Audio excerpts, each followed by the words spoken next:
चलो बस हो गया, बहुत आगे। ठीक है, तो मेरे को होना ना ऑफिस को देने। सबको आपके लिए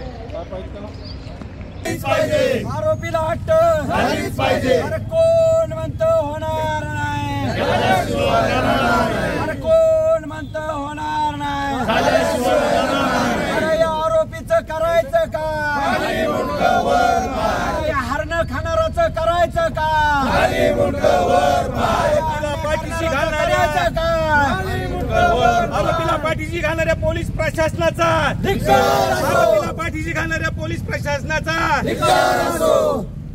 आरोपीला अटक झालीच पाहिजे, आरोपीला अटक झालीच पाहिजे। कोण म्हणतं होणार नाही, झाल्याशिवाय राहणार नाही, कोण म्हणतं होणार नाही, झाल्याशिवाय राहणार नाही।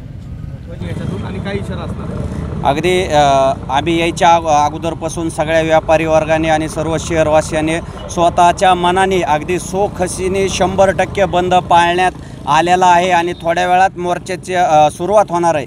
याच्यामध्ये ज्या मुख्य मागण्या आहेत की 22 येथील जे पीडित कुटुंब आहे त्यांच्यावर फार मोठ्या प्रमाणात अन्याय झाला आहे आणि तो जो आरोपी आहे त्याच्यावर मोका अंतर्गत त्यापेक्षाही भयान गुन्हे दाखल करण्यात यावं असे प्रकारच्या ज्या प्रमुख मागण्या आहेत त्या मोर्चा सुरू झाल्यानंतर त्यामध्ये मांडण्यात येणार आहेत।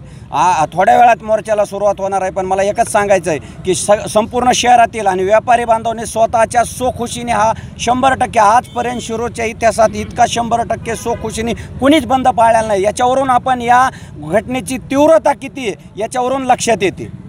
मोर्चा ह्या चौकामधून ते पोलीस स्टेशनपर्यंत निघणार आहे आणि आमची सर्वात पहिली मागणी आहे की खोक्याला लवकरात लवकर अटक करावा, त्याची टेस्ट व्हावा आणि हा इथला जो पी आहे दोरवड हा त्याच्या बाजूचा आहे। सर्वात मोठी मागणी आहे की त्याला या तपासणीमधून बाहेर काढावा, नवीन अधिकारी नेमून त्याच्यामार्फत निष्पक्ष तपासणी करण्यात यावी आणि ढाकणे कुटुंबियांना न्याय देण्यात यावा। ही आमची हाके लक्ष्मण हाके साहेब, भीमराव धोंडे साहेब येणार आहेत, आणखी बाळासाहेब सानप आलेले आहेत येणार आहेत, असे अनेक कार्यकर्ते येणार आहेत।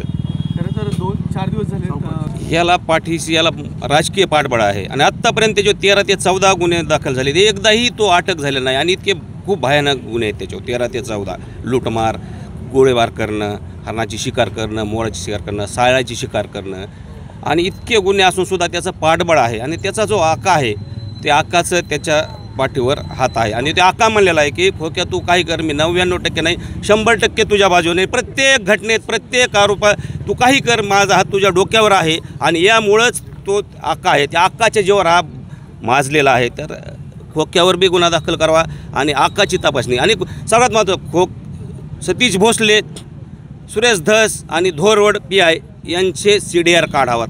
ह्या तिघाच्या संगनमताने हे सर्व चाललेलं आहे। ही आमची सर्वात मोठी मागणी आहे।